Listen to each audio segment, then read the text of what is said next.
A study, it was just a couple weeks ago, I forget who did it, that they found a direct corollary between the Twitter conversation around a TV show and the Nielsen ratings. And the ratings, right? yeah. So now people are saying, oh my gosh, this isn't just, wasting showrunners' time and, we have to hire these social media managers. It actually impacts the bottom line, right? Yeah. It does drive viewers, but it literally, people are only just now realizing that, and it takes external studies because it's not obvious, right? And there's no direct ROI.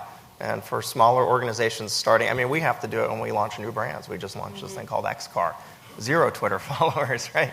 But we see that, it's important, one, to build an audience. So whenever people touch you, you have to invite them to follow you, and you have to give them a reason to. And you then have to, I have this new theory of software that it should be like a to-do list, right? Because the problem with social is you don't even know where to start, right? And like if I had a small business, I'd like to show up and it goes, hey, listen, we need 10 minutes of your time and you need to do this, you need to post about this, you need to do this, and then you need to move on with your day, right? Yeah. So people need to do that for themselves. I got to post something that's interesting about my content or my business, every day, and then start seeing what works and what doesn't work, and look at lessons learned. Like people like to see pictures and video, right? Post pictures and video.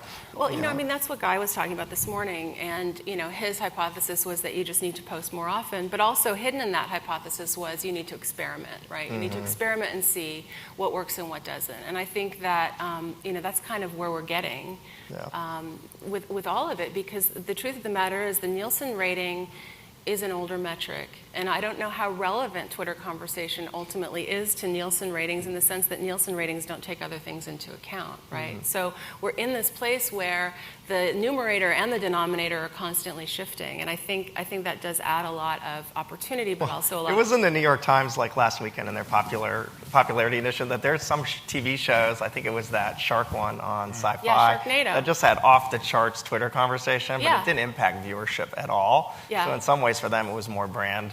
Well, the Nielsen's in the end do tell you how many people are watching, right? That was a search strategy. Yeah. Right. That was a search strategy, because when if you look up, any of the Weather Channel, for example, sharks come right up there. Why? Because people love sharks and they search for sharks, and so and that's what Netflix is doing. They're looking at the data.